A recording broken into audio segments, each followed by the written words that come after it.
कहानी की शुरुआत में हम देखते हैं कि उस रात शहर में ऐसा तूफान उठा था जैसा पहले कभी नहीं देखा गया था। तेज बारिश, आसमान में गूंजती बिजली और डरावनी हवाएं ऐसा महसूस करा रही थीं जैसे प्रकृति खुद दुनिया को खत्म करना चाहती हो। लेकिन शहर के लोगों को इस बात का बिल्कुल अंदाजा नहीं था कि ये कोई साधारण प्राकृतिक आपदा नहीं थी। असल में इस तूफान की शुरुआत हुई थी एक रहस्यमयी घने कोहरे से और अगली सुबह सब कुछ बदल गया। पूरा शहर एक अजीब और खतरनाक धुंध से ढक गया। ऐसी धुंध जिसमें कदम रखते ही लोग रहस्यमयी तरीके से गायब हो रहे थे। जो भी उसके अंदर गया वो कभी वापस नहीं आया। दरअसल देश की मिलिट्री के एक गुप्त प्रोजेक्ट की वजह से गलती से एक दूसरे डायमेंशन का दरवाजा खुल गया था और उसी दरवाजे से ऐसी भयावह चीजें इस दुनिया में आ गईं जो इंसानों के विनाश का कारण बनने वाली थीं। अब इस पूरे शहर में लोगों के लिए सुरक्षित जगह सिर्फ एक सुपरमार्केट बचा था, लेकिन वहां फंसे लोगों को अभी तक ये नहीं पता था कि बाहर उनके लिए कैसी मौत छिपी बैठी है। नदी किनारे बने एक घर में डेविड नाम का आदमी बैठा एक पेंटिंग बना रहा था। डेविड एक आर्टिस्ट था जो फिल्मों के पोस्टर डिजाइन करता था। अगले दिन उसे अपनी नई फिल्म का पोस्टर जमा करना था, इसीलिए बाहर इतना भयानक तूफान होने के बावजूद वो अपने काम में पूरी तरह डूबा हुआ था। लेकिन अचानक तूफान और ज्यादा खतरनाक हो जाता है। हवाओं की रफ्तार इतनी तेज हो जाती है कि घर की खिड़कियां तक कांपने लगती हैं। हालात खराब होते देख डेविड अपनी पत्नी स्टेफनी और बेटे बिली को लेकर बेसमेंट में चला जाता है। अगली सुबह तूफान शांत हो चुका था। डेविड और उसकी पत्नी बाहर निकलकर देखते हैं कि तूफान ने सब कुछ तबाह कर दिया है। घर के पास का एक बड़ा पेड़ टूटकर उनके घर पर गिर चुका था। उसकी एक मोटी शाखा सीधे डेविड के कमरे की खिड़की तोड़कर अंदर घुस गई थी, जिसकी वजह से उसकी बनाई हुई पेंटिंग खराब हो गई थी और कमरे में रखा सारा सामान भी बर्बाद हो चुका था। इतना ही नहीं, एक और पेड़ उसके बोट हाउस पर गिर गया था और उसे पूरी तरह नष्ट कर चुका था। लेकिन इन सब के बावजूद डेविड इस बात से खुश था कि उसकी पत्नी और बेटा सुरक्षित थे। तभी अचानक डेविड और स्टेफनी नदी की तरफ देखते हैं। नदी के ऊपर बहुत अजीब तरीके से एक घना बादल जमा हो रहा था। डेविड पहले सोचता है कि शायद ज्यादा बारिश की वजह से ऐसा हो रहा होगा,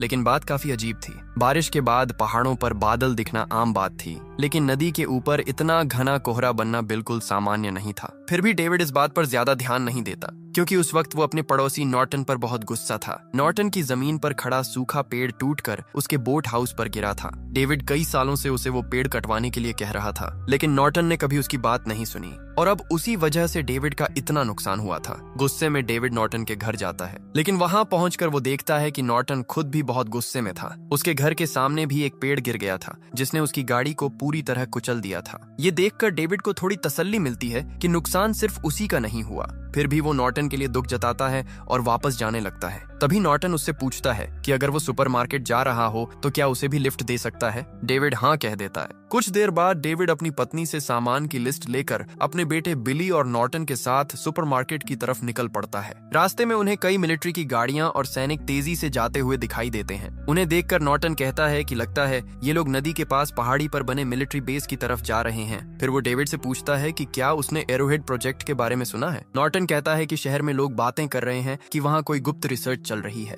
डेविड कहता है कि उसने सिर्फ इतना सुना है कि वैज्ञानिक कोई मिसाइल डिफेंस सिस्टम बनाने पर काम कर रहे हैं। लेकिन नॉर्टन कहता है कि पड़ोस में रहने वाली मिस एडन का मानना है कि मिलिट्री को एलियंस की एक क्रैश हुई फ्लाइंग सॉसर मिली थी और उसके अंदर 3 जमे हुए एलियन भी थे। उसके हिसाब से मिलिट्री उन्हीं पर रिसर्च कर रही है। ये सुनकर डेविड हंसने लगता है और कहता है कि मिस एडन का दिमाग खराब हो चुका है। इसी तरह बातें करते हुए वो लोग सुपरमार्केट पहुंच जाते हैं। उस दिन सुपरमार्केट में काफी भीड़ थी। तूफान की वजह से पूरे इलाके की बिजली और फोन लाइन बंद थी। क्योंकि ये एक छोटा शहर था, इसलिए डेविड वहाँ के ज्यादातर लोगों को जानता था। वहीं उसे अपने बेटे बिली की टीचर आयरीन भी मिलती है। डेविड और बिली सामान खरीदने में लगे हुए थे कि तभी अचानक 3 सैनिक सुपरमार्केट के अंदर आते हैं। उनके चेहरे पर घबराहट साफ दिखाई दे रही थी। ऐसा लग रहा था जैसे वो यहाँ छिपने की कोशिश कर रहे हों। उसी वक्त एक मिलिट्री पुलिस ऑफिसर वहाँ पहुंच जाता है। वो उन सैनिकों पर बहुत गुस्सा होता है और चिल्लाकर कहता है कि पूरे शहर में इमरजेंसी लगी हुई है और उन्हें तुरंत ड्यूटी पर लौटना होगा। हालांकि सैनिक बताते हैं कि वो छुट्टी पर हैं, लेकिन ऑफिसर उनकी एक नहीं सुनता।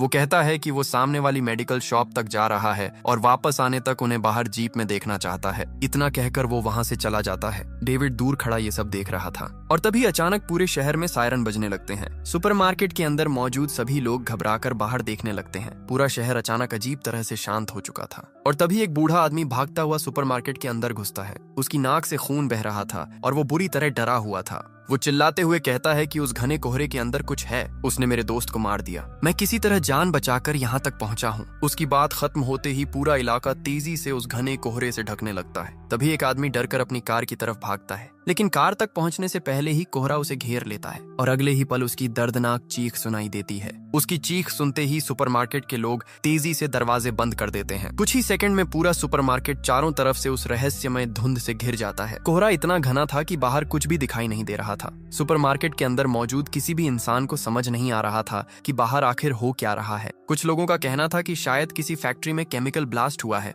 और ये धुआं वहीं से आ रहा है। लेकिन तभी अचानक पूरी जमीन हिलने लगती है। ऐसा महसूस होता है जैसे भूकंप आ गया हो। डर के मारे सभी लोग नीचे झुक जाते हैं। डेविड अपने बेटे बिली को सीने से लगाकर उसे संभालने की कोशिश करता है, लेकिन कुछ ही पलों बाद सब कुछ फिर से शांत हो जाता है। अब भी किसी को नहीं पता था कि बाहर क्या छिपा हुआ है। कोई इसे भूकंप कह रहा था तो कोई मिलिट्री एक्सपेरिमेंट का धमाका बता रहा था। इसी बीच वहां मौजूद कारमोडी नाम की एक महिला अचानक जोर जोर से बाइबल पढ़ने लगती है। उसका कहना था कि ये दुनिया के अंत की शुरुआत है। भगवान इंसानों को उनके पापों की सजा दे रहे हैं। तभी स्टोर मैनेजर सबको शांत रहने के लिए कहता है। वो सभी लोगों से रिक्वेस्ट करता है कि जब तक ये कोहरा खत्म नहीं हो जाता तब तक कोई भी बाहर जाने की कोशिश न करे। लेकिन तभी एक महिला रोते हुए कहती है कि उसके बच्चे घर पर अकेले हैं और उसे हर हालत में उनके पास जाना होगा। कई लोग उसे रोकने की कोशिश करते हैं, लेकिन वो किसी की बात नहीं सुनती और अकेली ही कोहरे के अंदर चली जाती है। धीरे धीरे काफी समय गुजर जाता है, लेकिन वो रहस्यमयी धुंध अब भी वैसी की वैसी बनी हुई थी। सुपरमार्केट के अंदर बैठे लोग लगातार डर और बेचैनी में थे। डेविड भी अपनी पत्नी स्टेफनी को लेकर परेशान था। डेविड अपने बेटे बिली, उसकी टीचर आयरीन और कुछ दूसरे लोगों के साथ एक कोने में बैठा था। आयरीन वहां उसकी मुलाकात अमांडा नाम की एक दूसरी टीचर से करवाती है। इसी दौरान स्टोर का असिस्टेंट मैनेजर ओली वहां आता है और बिली का हाल पूछता है। डेविड उससे बिली के लिए एक कंबल मांगता है। ओली बताता है कि स्टोर के पीछे लोडिंग डॉक वाले हिस्से में कंबल मिल सकते हैं। तब डेविड बिली को आयरीन के पास छोड़कर खुद लोडिंग डॉक की तरफ चला जाता है। वहां पहुंचकर वो देखता है कि जनरेटर बहुत ज्यादा गर्म हो चुका है और उसमें से धुआं निकल रहा है। डेविड तुरंत जनरेटर बंद कर देता है, जिसकी वजह से वहां चारों तरफ अंधेरा फैल जाता है। डेविड ये बात ओली को बताने के लिए वापस मुड़ता है, लेकिन तभी अचानक उसे बाहर से एक अजीब और भारी आवाज सुनाई देती है। डेविड धीरे से पीछे मुड़कर देखता है और तभी उसकी नजर स्टोरेज शटर पर पड़ती है। बाहर से कोई बहुत बड़ी चीज उस शटर को तोड़कर अंदर आने की कोशिश कर रही थी। ये देखकर डेविड डरकर तुरंत वहां से भागता है और ओली को सारी बात बताता है। ओली उसके साथ 2 मैकेनिक और स्टोर के एक लड़के को लेकर लोडिंग डॉक तक आता है, लेकिन वहां पहुंचने पर सब कुछ बिल्कुल शांत था। मैकेनिक डेविड का मजाक उड़ाने लगते हैं। उनका कहना था कि शायद डेविड ने किसी कुत्ते या बिल्ली की आवाज सुन ली होगी और डर गया होगा। हालांकि ओनली को डेविड की बात पर भरोसा था। वो भी शटर खोलने के खिलाफ था, लेकिन मैकेनिक उसकी बात नहीं मानते। उनमें से एक जनरेटर को दोबारा चालू कर देता है। जनरेटर से अब भी बदबूदार धुआं निकल रहा था। ध्यान से देखने पर मैकेनिक को पता चलता है कि एग्जॉस्ट पाइप के अंदर कुछ फंसा हुआ है। उसी वजह से जनरेटर गर्म हो रहा था। अब उसे साफ करने के लिए किसी को बाहर जाना जरूरी था, क्योंकि पाइप स्टोर के बाहर की तरफ था। तभी स्टोर का वो लड़का कहता है कि वो बाहर जाकर पाइप साफ कर देगा, लेकिन डेविड तुरंत उसे रोकता है। वो कहता है कि अगर शटर खोला गया तो बाहर जो भी चीज है वो अंदर आ सकती है। लेकिन मैकेनिक उसकी बात पर हंसने लगते हैं। उन्हें लगता है कि डेविड बेवजह डर रहा है। फिर उनमें से एक लड़का ऑटोमेटिक शटर का बटन दबाकर उसे थोड़ा ऊपर उठाता है और अगले ही पल बाहर से किसी विशाल टेंटिकल जैसी चीज तेजी से अंदर आती है। वो सीधे लड़के के पैर को पकड़ लेती है और उसे बाहर घसीटने लगती है। ये देखकर सभी लोग डर जाते हैं। डेविड तुरंत उस लड़के को पकड़कर बचाने की कोशिश करता है, लेकिन तभी बाहर से और भी कई टेंटिकल अंदर आने लगते हैं। उन टेंटिकल्स पर धारदार कांटे जैसे हिस्से थे जो लड़के की चमड़ी चीर रहे थे। डेविड मदद के लिए चिल्लाता है, लेकिन दोनों मैकेनिक डर के मारे अपनी जगह से हिल तक नहीं पाते। तभी ओली कहीं से एक कुल्हाड़ी उठा लाता है, लेकिन उसके हमला करने से पहले ही वो टेंटिकल उस लड़के को बाहर कोहरे में घसीट ले जाता है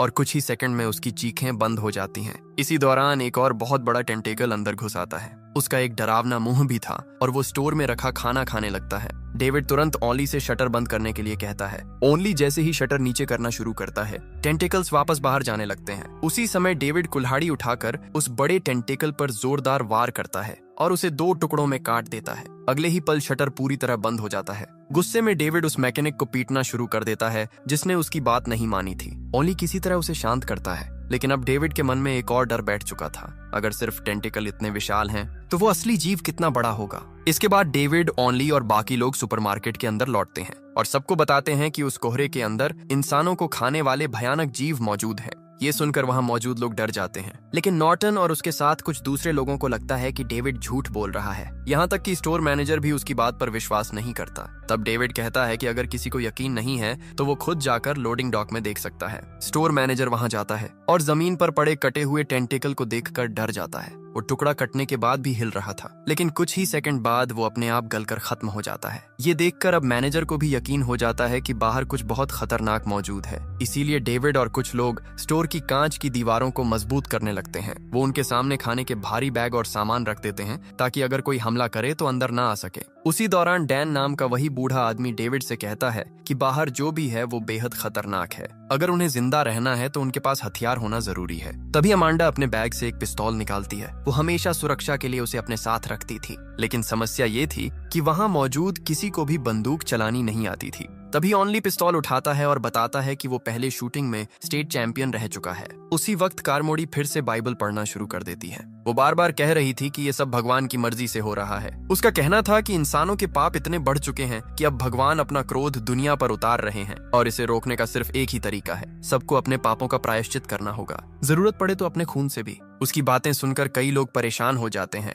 अमांडा गुस्से में आकर उसे थप्पड़ मार देती है और कहती है कि लोगों को डराना बंद करो, लेकिन कारमोडी कहती है कि बहुत जल्द सभी लोग भगवान से दया की भीख मांगेंगे और आखिर में उसी के पास मदद मांगने आएंगे। हालांकि उस वक्त वहां मौजूद ज्यादातर लोग कारमोडी की बातों को गंभीरता से नहीं लेते। इसी बीच नॉर्टन और उसके साथ कुछ लोग फैसला करते हैं कि वो यहाँ और नहीं रुकेंगे। उनका मानना था कि डेविड लोगों को डराकर अंदर रोकना चाहता है। डेविड उन्हें बहुत समझाने की कोशिश करता है। वो बार बार कहता है कि बाहर जाना मौत को बुलाने जैसा है, लेकिन नॉर्टन उसकी एक नहीं सुनता। तब डेविड उसे एक लंबी रस्सी देता है और कहता है कि अगर वो बाहर जाना ही चाहता है तो कम से कम रस्सी अपनी कमर में बांध ले। डेविड समझाता है कि अगर बाहर कुछ ना हुआ और वो सुरक्षित रहा तो लगभग 300 फीट जाने के बाद रस्सी काट दे। इससे अंदर मौजूद लोगों को पता चल जाएगा कि बाहर खतरा नहीं है, लेकिन नॉर्टन ये करने से भी मना कर देता है। तभी वहां मौजूद एक दूसरा आदमी रस्सी लेकर बाहर जाने को तैयार हो जाता है। वो कहता है कि उसकी कार में एक शॉटगन रखी है, अगर वो बंदूक मिल जाए तो सबकी सुरक्षा आसान हो जाएगी। इतना कहकर वो आदमी रस्सी अपनी कमर में बांधता है और नॉर्टन के साथ कोहरे में चला जाता है।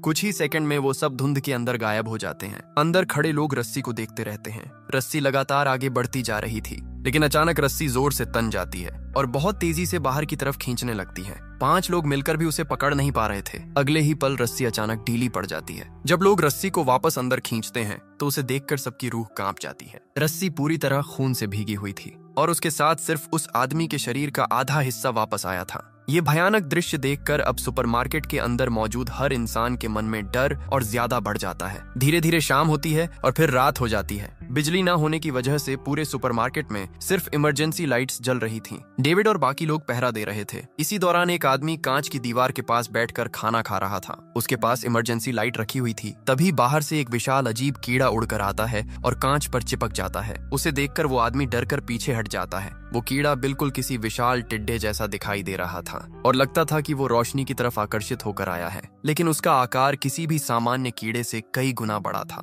उसकी पूंछ में जहरीला डंक भी था। कुछ ही सेकंड में वहां ऐसे और भी कई विशाल कीड़े आ जाते हैं। सभी लोग डर और हैरानी से उन अजीब जीवों को देखने लगते हैं। तभी अचानक एक और भयानक जीव वहां उड़कर आता है। वो किसी प्राचीन उड़ने वाले डायनासोर जैसा दिख रहा था। वो उन कीड़ों का शिकार करने लगता है, लेकिन उसी दौरान उसके जोरदार टकराने से कांच की दीवार का एक हिस्सा टूट जाता है और अगले ही पल वो कीड़े सुपरमार्केट के अंदर घुसने लगते हैं। अब अंदर पूरी तरह अफरा तफरी मच जाती है। लोग झाड़ू, डंडे और जो भी हाथ में आता है उससे उन कीड़ों को मारने की कोशिश करने लगते हैं, लेकिन तभी एक कीड़ा एक महिला की गर्दन पर डंक मार देता है। कुछ ही सेकंड में उसकी गर्दन बुरी तरह सूज जाती है और वो वहीं मर जाती है। इसी दौरान वो उड़ने वाला शिकारी जीव भी अंदर घुस आता है और एक आदमी की गर्दन पकड़कर उसे खाने लगता है। ये देखकर डेविड तुरंत एक कपड़े में आग लगाता है और उस जीव को जलाने की कोशिश करता है। उसे देखकर दूसरा आदमी भी आग जलाने की कोशिश करता है, लेकिन जल्दबाजी में वो खुद ही आग की चपेट में आ जाता है। दूसरी तरफ एक कीड़ा कारमोडी के शरीर पर आकर बैठ जाता है। कारमोडी डर के मारे बिल्कुल स्थिर खड़ी रहती है और भगवान से प्रार्थना करने लगती है। अजीब बात ये थी कि वो कीड़ा उसे नुकसान पहुंचाए बिना उड़ जाता है। अब कारमोडी को और ज्यादा यकीन हो जाता है कि भगवान उसे बचा रहे हैं और वो खुद को भगवान की चुनी हुई इंसान समझने लगती है। इधर डेविड और अमांडा मिलकर उस उड़ने वाले शिकारी जीव को मार गिराते हैं, लेकिन तभी एक दूसरा शिकारी जीव सीधे बिली की तरफ बढ़ने लगता है। उसी समय ओली तुरंत अपनी पिस्तौल निकालता है और गोली मारकर उसे खत्म कर देता है। आखिरकार किसी तरह सभी कीड़ों और उन जीवों को मार दिया जाता है। इसके बाद लोग टूटे हुए कांच को प्लाईवुड और टेप से बंद कर देते हैं ताकि बाहर की कोई चीज दोबारा अंदर न आ सके। अब सब थोड़ी राहत की सांस लेते हैं, लेकिन इस घटना के बाद सुपरमार्केट के कई लोग कारमोडी की बातों पर विश्वास करने लगते हैं। उन्हें लगने लगता है कि सच में भगवान इंसानों को सजा दे रहे हैं। धीरे धीरे कारमोडी लोगों के मन में डर भरकर उन्हें अपने पक्ष में करने लगती है। यहाँ तक कि एक महिला डर और निराशा में खुद अपनी जान ले लेती है। दूसरी तरफ वो आदमी जो आग में जल गया था, वो दर्द से तड़पते हुए मौत की भीख मांग रहा था। हालात अब पहले से भी ज्यादा खराब हो चुके थे। तभी डेविड फैसला करता है कि उन्हें हर हाल में सामने वाली मेडिकल शॉप तक जाना होगा। वहां से दवाइयां लाने के बाद वो लोग इस सुपरमार्केट को छोड़कर किसी सुरक्षित जगह जाने की कोशिश करेंगे।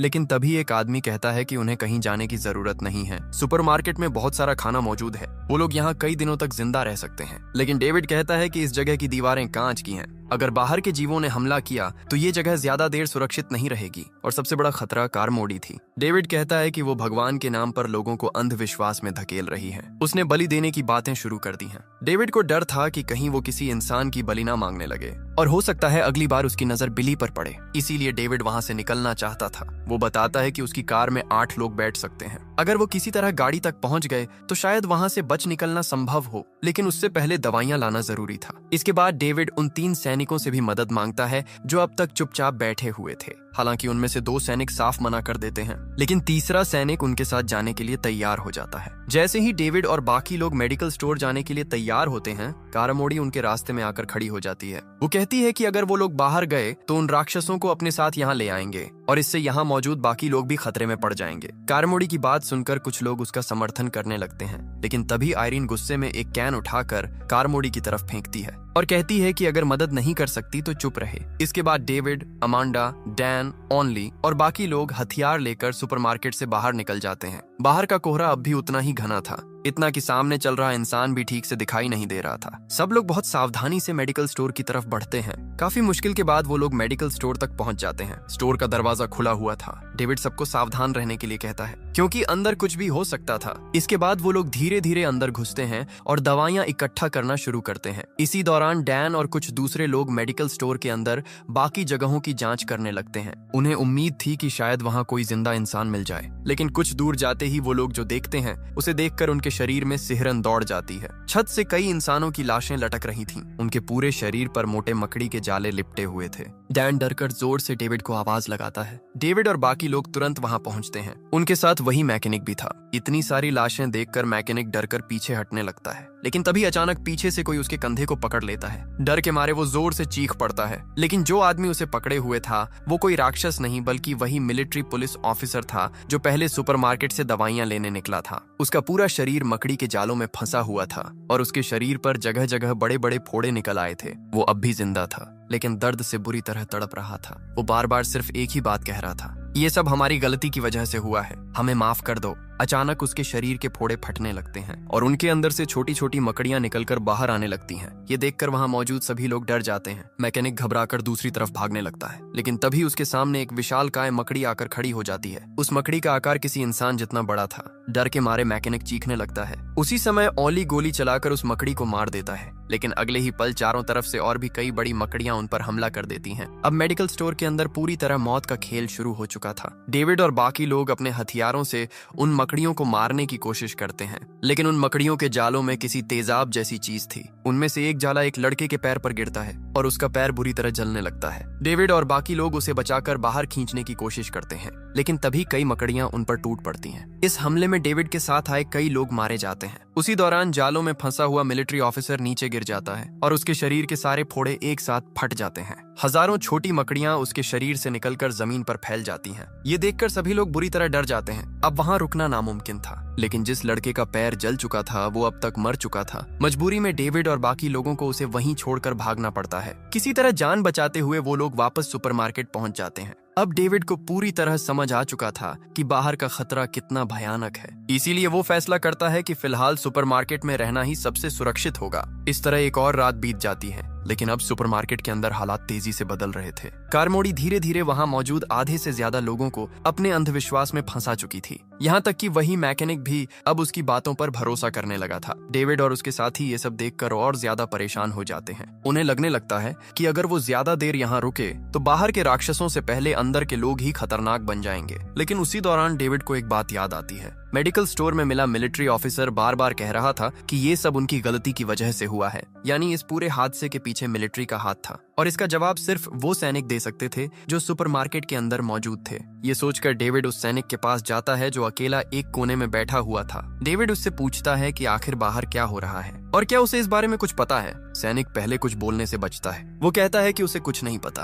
तब डेविड उससे पूछता है कि उसके बाकी दोनों साथी कहाँ हैं। सैनिक कहता है कि उसने उन्हें काफी देर से नहीं देखा। ये सुनते ही डेविड और बाकी लोग उन्हें ढूंढने के लिए लोडिंग डॉक की तरफ जाते हैं, लेकिन वही मैकेनिक चुपके से उनका पीछा करने लगता है। जब डेविड और बाकी लोग लोडिंग डॉक में पहुंचते हैं तो वहां का दृश्य देखकर सबके होश उड़ जाते हैं। दोनों सैनिकों ने फांसी लगाकर खुदकुशी कर ली थी। उनकी लाशें छत से लटक रही थीं। ये देखकर साथ आया सैनिक टूट जाता है। वो रोते हुए कहता है कि उसे अंदाजा नहीं था कि वो सच में ऐसा कर लेंगे। वो बताता है कि मेडिकल स्टोर वाले ऑफिसर की बात सुनने के बाद दोनों सैनिक कह रहे थे कि वो अपनी जान दे देंगे, लेकिन उसने कभी नहीं सोचा था कि वो सच में खुदकुशी कर लेंगे। अब डेविड को पूरा यकीन हो जाता है कि इस पूरे हादसे के पीछे मिलिट्री ही जिम्मेदार है। डेविड गुस्से में पूछता है कि क्या ये सब एरोहेड प्रोजेक्ट की वजह से हुआ है। तभी पीछे खड़ा मैकेनिक उनकी सारी बातें सुन लेता है। वो तुरंत उस सैनिक को पकड़कर कारमोड़ी के सामने ले जाता है। अब सुपरमार्केट के अंदर मौजूद लोग सैनिक से जवाब मांगने लगते हैं। कारमोड़ी चिल्लाकर पूछती है कि आखिर एरोहेड प्रोजेक्ट क्या था। डर और दबाव में सैनिक आखिर सच बताना शुरू करता है।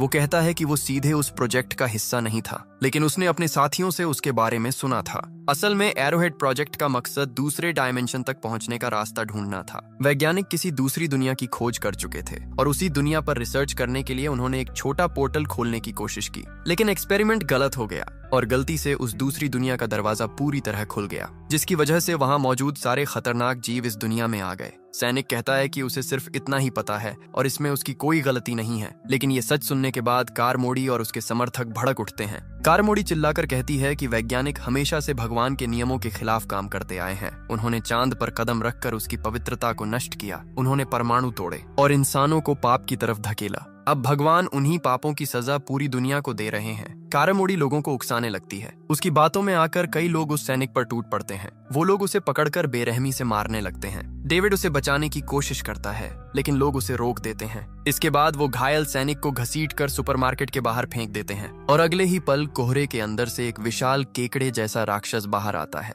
उसके बड़े बड़े पंजे थे। वो सैनिक को पकड़कर आसानी से उठा लेता है और फिर उसे लेकर कोहरे में गायब हो जाता है। ये भयानक दृश्य देखकर डेविड और उसके साथी पूरी तरह सन्न रह जाते हैं, लेकिन कारमोड़ी इसे भगवान की इच्छा बताती है। वो कहती है कि आज उन्होंने भगवान को एक बलि दी है, इसलिए आज रात वो जीव उन्हें नुकसान नहीं पहुंचाएंगे। फिर वो कहती है कि अगली सुबह के लिए भी उन्हें इंतजाम करना होगा। उसकी ये बात सुनकर डेविड और उसके साथियों को समझ आ जाता है कि अब वो लोग भी खतरे में हैं। डेविड और उसके साथियों को अब साफ समझ आ चुका था कि कारमोड़ी धीरे धीरे पूरी तरह पागल हो चुकी है और अगर वो लोग ज्यादा देर वहां रुके तो शायद अगली बलि उन्हीं में से किसी की होने वाली थी। इसीलिए वो लोग फैसला करते हैं कि अगली सुबह कारमोड़ी और उसके समर्थकों के जागने से पहले ही सुपरमार्केट से निकल जाएंगे। सुबह होते ही डेविड, बिली, अमांडा, आयरीन, डैन और बाकी लोग चुपचाप वहां से निकलने की तैयारी करने लगते हैं, लेकिन जैसे ही वो लोग दरवाजे के पास पहुंचते हैं वो देखते हैं कि कारमोड़ी हाथ में चाकू लिए दरवाजे के सामने बैठी हुई है। वो पहले से ही उनका इंतजार कर रही थी। डेविड उससे कहता है कि वो लोग सिर्फ यहाँ से जाना चाहते हैं, इसलिए वो रास्ते से हट जाए, लेकिन कारमोड़ी उन्हें जाने देने के लिए बिल्कुल तैयार नहीं थी, क्योंकि अब वो पूरी तरह इस भ्रम में जी रही थी कि भगवान उससे बलि मांग रहे हैं। कारमोड़ी अपने समर्थकों को आदेश देती है कि बिली को पकड़ लिया जाए। ये सुनते ही उसके समर्थक हाथों में चाकू और कैंची लेकर बिली की तरफ बढ़ने लगते हैं। अब सुपरमार्केट के अंदर एक बार फिर अफरा तफरी मच जाती है। डेविड और उसके साथी डंडों से उन्हें रोकने की कोशिश करते हैं, लेकिन कारमोड़ी के समर्थकों की संख्या बहुत ज्यादा थी। डेविड समझ जाता है कि अगर उसने अभी कुछ नहीं किया तो वो लोग बिली को सच में मार डालेंगे। उसी वक्त ओनेली अपनी पिस्तौल निकालता है और बिना एक सेकंड गंवाए सीधे कारमोड़ी के सिर पर गोली चला देता है। गोली लगते ही कारमोड़ी वहीं मर जाती है। ये देखकर उसके सारे समर्थक डर जाते हैं और पीछे हट जाते हैं। अब मौका मिलते ही डेविड और उसके साथी सुपरमार्केट से बाहर भागते हैं, लेकिन बाहर का कोहरा अब भी उतना ही घना था। गाड़ी तक पहुंचने की कोशिश में वो लोग एक दूसरे से बिछड़ने लगते हैं। डेविड, बिली, अमांडा, आयरीन और डैन किसी तरह साथ बने रहते हैं, लेकिन ओनली और बाकी लोगों का कोई पता नहीं चलता। काफी मुश्किल के बाद डेविड अपने बेटे और साथियों के साथ अपनी कार तक पहुंच जाता है। वहां पहुंचकर वो देखता है कि ओली पहले से ही कार के पास मौजूद है। उसे देखकर सबको थोड़ी राहत मिलती है, लेकिन अगले ही पल कुछ ऐसा होता है जिसे देखकर सबके होश उड़ जाते हैं। ओली के ठीक पीछे कोहरे में वही विशाल केकड़े जैसा राक्षस खड़ा था। ओली के कुछ समझ पाने से पहले ही वो जीव अपने विशाल पंजे से उसे पकड़ लेता है और एक ही झटके में में उसे निगल जाता है। ओली की पिस्तौल कार के बोनट पर गिर जाती है। ये देखकर सभी लोग डर के मारे तेजी से कार के अंदर घुस जाते हैं। डेविड बाकी लोगों को अपनी लोकेशन बताने के लिए कार का हॉर्न बजाने लगता है, लेकिन तब तक बहुत देर हो चुकी थी। कोहरे के अंदर बाकी सभी लोग उन राक्षसों का शिकार बन चुके थे। उसी दौरान एक विशाल मकड़ी तेजी से कार की तरफ बढ़ने लगती है। तभी डेविड तुरंत बोनट से पिस्तौल उठाता है और कार स्टार्ट करके वहां से भाग निकलता है। सबसे पहले वो अपने घर की तरफ जाता है, क्योंकि उसे उम्मीद थी कि शायद उसकी पत्नी स्टेफनी अब भी जिंदा हो। लेकिन घर पहुंचने के बाद जो दृश्य वो देखता है, उसे देखकर उसका दिल टूट जाता है। उसकी पत्नी मर चुकी थी, उसका शरीर मकड़ियों के जालों में फंसा हुआ था। डेविड अंदर से पूरी तरह टूट जाता है, लेकिन अपने बेटे के लिए वो खुद को संभालता है और वहां से वापस निकल जाता है। अब वो लोग शहर से बाहर निकलने की कोशिश करते हैं। रास्ते में उन्हें पूरा शहर तबाह दिखाई देता है। हर तरफ जली हुई गाड़ियां, टूटी हुई इमारतें और इंसानों की लाशें पड़ी थीं। पूरा शहर किसी डरावने सपने जैसा लग रहा था और वो रहस्यमयी कोहरा अब भी हर तरफ फैला हुआ था। डेविड लगातार गाड़ी चलाता रहता है, लेकिन तभी अचानक वो गाड़ी रोक देता है, क्योंकि सामने का दृश्य किसी भी इंसान की सोच से परे था। कोहरे के बीच एक विशालकाय दानव चल रहा था। उसके शरीर से बहुत बड़े बड़े टेंटेकल निकले हुए थे। उसका आकार इतना बड़ा था कि उसकी हर चाल से जमीन कांप रही थी। ऐसा लग रहा था जैसे कोई चलता हुआ पहाड़ उनके सामने हो। डेविड और बाकी लोग डर के मारे सांस तक नहीं लेते। कुछ देर बाद वो विशाल जीव वहां से आगे निकल जाता है। तब डेविड दोबारा गाड़ी चलाना शुरू करता है। उसे उम्मीद थी कि शायद आगे जाकर कोहरा खत्म हो जाए और शायद कहीं मदद मिल जाए, लेकिन कुछ दूर जाने के बाद उनकी आखिरी उम्मीद भी खत्म हो जाती है। गाड़ी का पेट्रोल खत्म हो जाता है। अब वो लोग पूरी तरह उस कोहरे के बीच फंस चुके थे। चारों तरफ मौत थी और कहीं से भी मदद आने की कोई उम्मीद दिखाई नहीं दे रही थी। अब डैन धीरे से कहता है कि उन्होंने खुद अपनी मौत चुन ली है। वो कहता है कि वो उन राक्षसों के हाथों मरने से बेहतर खुद मरना पसंद करेगा। उसकी बात सुनकर कार के अंदर सन्नाटा छा जाता है। अमांडा, आयरीन और डेविड एक दूसरे की तरफ देखते हैं और बिना कुछ कहे सब समझ जाते हैं कि अब उनके पास कोई रास्ता नहीं बचा है। तभी डेविड धीरे से पिस्तौल निकालता है। उस पिस्तौल में सिर्फ 4 गोलियां बची थीं और कार में 5 लोग मौजूद थे। डेविड का दिल टूट चुका था, लेकिन वो अपने बेटे को उन राक्षसों के हाथों मरते हुए नहीं देख सकता था। इसीलिए सबकी सहमति से वो सबसे पहले अपने बेटे बिली को गोली मार देता है। इसके बाद वो अमांडा, आयरीन और डैन को भी गोली मार देता है। कुछ ही सेकंड में कार के अंदर पूरी तरह सन्नाटा छा जाता है। अब सिर्फ डेविड जिंदा बचा था, लेकिन जब वो खुद को गोली मारने की कोशिश करता है तो उसे पता चलता है कि बंदूक में कोई गोली नहीं बची।